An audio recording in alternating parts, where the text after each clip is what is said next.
resultant effect on unemployment. However, one thing we have learned over the 49 years of our existence is that we are a resilient community, bound together particularly in times of adversity. Such is this time. Just as the skills of the Caribbean Public Health Agency have guided us through the pandemic, the operations of the Caribbean Disaster Emergency Management Agency have been crucial in times of natural disaster, and the structures of the CARICOM Implementation Agency for Crime and Security and the RSS have helped to keep us safe from external security threats. We have in place the tools that we can use to build back better from the social and economic damages of the pandemic. We must now move forward with the trust and confidence we have in those institutions into those measures that make the CARICOM single market and economy work for all of us. Let us set a target to lift intra-regional trade out of the doldrums of 16 to 18% of our total trade into 25% by 2025.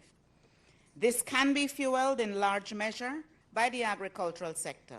The proposals put forward to this meeting by the Special Ministerial Task Force on Agriculture are worthy of favorable consideration. That work complements the thrust led by the CARICOM private sector organization, the 25 by 2025 initiative, aimed at reducing extra-regional agri-food imports by 25% by 2025, in response to a mandate given by the heads of government. As the recovery takes hold among the developed countries, the time is right for our region to act upon the proposals for joint marketing of our tourism product. The Caribbean still remains a preferred destination, and within our member states, there is a variety of attractions from the traditional to the niche markets to satisfy a broad spectrum of visitors. The pandemic has forced us to bring forward the future with respect to the widespread use of information and communication technologies. We can no longer delay implementation of the regional digital development strategy, including the roadmap towards a single ICT space. E-government and e-commerce are here for now and will continue. The application of technology is what will underpin all our development efforts. There is no doubt that to drive the development, we must have the support of our international partners, both countries and institutions. We have to continue the strong advocacy for the use of the Multidimensional Vulnerability Index as the main criteria for accessing concessional financing.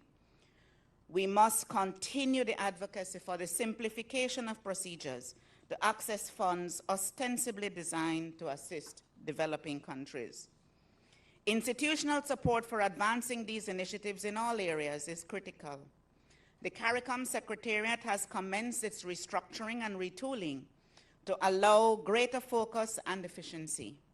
Directorates have been re-engineered and greater emphasis has been put on teamwork and cross-sector collaboration. There is greater use of IT platforms for our work and in communicating with our stakeholders. A cultural change with accountability being paramount will contribute to more effective service delivery to the governments and people of our community. Chair, heads of government, distinguished delegates, as we look towards a major milestone in 2023 of 50 years of CARICOM, we can celebrate our achievements across the 4 pillars of our integration movement.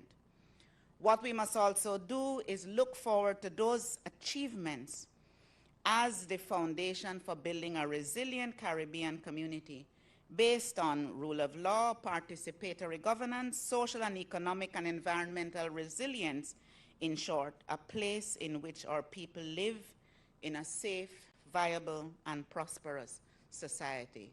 Thank you very much.